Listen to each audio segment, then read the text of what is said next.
Andrew Huberman is a man whose life has been devoted to science, teaching, and the pursuit of human potential. He is not just a neuroscientist, but a guide for millions who want to understand their mind and body more deeply. His journey is one of passion for knowledge and service to others. Born with a natural curiosity about how the brain works, he studied tirelessly, moving through the path of academic excellence until he became a professor at Stanford University. Yet he is more than a professor. He is a communicator, someone who takes the complexity of neuroscience and translates it into wisdom for ordinary people in ways that can be applied to daily life. His research has focused on the visual system, brain plasticity, and how we adapt to stress and change. But when he speaks, he does not only speak to scientists. He speaks to everyone who seeks to live better, to perform better, and to understand themselves. Through his podcast and lectures, he gives tools that can improve sleep, sharpen focus, increase energy, and help manage emotions. His words are not empty theories. They are practical, actionable, and grounded in decades of careful research. That is why his voice carries weight and why millions around the world listen to him.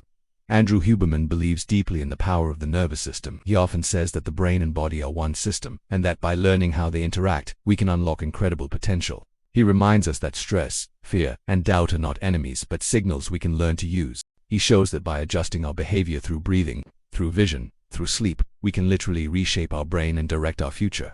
His style of teaching combines the authority of science with the warmth of a mentor. He is calm, clear, and deeply passionate. He does not hide behind complicated jargon. Instead, he uses stories, analogies, and humor to make knowledge alive. People admire him not only for his intelligence but for his discipline. He lives the principles he teaches. He wakes early, manages his routines, trains his body, and constantly experiments with methods to improve his own performance.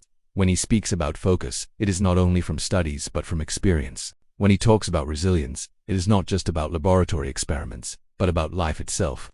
His authenticity is what makes his words so powerful. He is not only telling people what to do, he is walking the same path with them. Among his many words, some shine brightly. He often reminds people, sleep is the foundation of mental and physical health. This simple truth has transformed how thousands treat their own rest. He says, stress can be a tool if you know how to use it.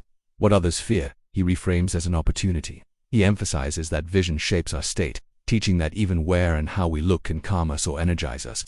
These lessons sound small, but they hold deep power. They make us realize that greatness is built from mastering the basics. Huberman also speaks about plasticity, the brain's ability to change throughout life. To many, this is a revolutionary message. No matter your age, your brain can still adapt, learn, and grow. Mistakes are not permanent. Failures are not final. With practice, focus, and repetition, the brain rewires itself. He inspires people who felt stuck to realize that change is possible. His words give hope, but also responsibility, for he is clear that growth comes from deliberate effort. What makes him special is his balance. He is scientific, but also deeply human. He respects data, but he also respects the struggles of ordinary life. He understands that people are not just brains and neurons, but beings who need meaning, hope, and clarity. In every lecture you feel his sincerity. He does not claim to have all the answers, but he gives tools, and he encourages people to experiment, to try, and to find what works for them.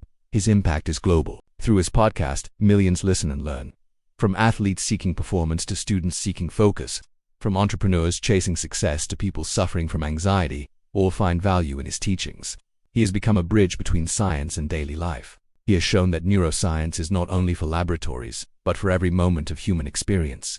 Andrew Huberman's personality is also inspiring. He is humble despite his achievements. He never speaks as if he is above others. He listens, he reflects, and he respects. His discipline is combined with compassion. He knows that not everyone has the same resources, but he believes everyone can take steps toward growth. That belief is contagious. It makes people want to try harder, to take control, to believe in themselves. He often highlights the importance of deliberate rest, reminding people that recovery is not laziness but part of performance. He values light, nature, and connection. He shows how something as simple as morning sunlight can regulate our biology. These are not abstract ideas, they are steps anyone can take. That is why his work resonates with so many, because it empowers, rather than intimidates. Andrew Huberman is not just teaching neuroscience, he is teaching a philosophy of life. A philosophy built on science, discipline, and courage. A philosophy that says we are not victims of our biology but participants in it. That says our brain is not fixed but flexible. That our choices shape our future. That within each of us lies far greater potential than we imagine, if only we learn to harness it. To describe him is to describe a man who embodies curiosity, rigor, and service. His presence is calm yet strong. His words are gentle yet firm. He speaks with clarity, yet leaves you with deep thoughts that echo long after. He represents a rare kind of teacher, the kind who not only informs, but transforms. His life's work is proof that knowledge can be a tool for freedom, that science can be a source of hope, and that belief in human potential is not a dream but a reality. Andrew Huberman's journey is far from over, but already his legacy is visible in the lives he has touched. His research continues, his podcast grows, and his voice carries across the world. He reminds us all that the brain is the most powerful organ, and when guided by courage and discipline, it can create wonders. In the end, he is a scientist, a teacher, and above all, a servant of human growth. His message is timeless. Take control of your mind, use the tools you have, and never underestimate your ability to change.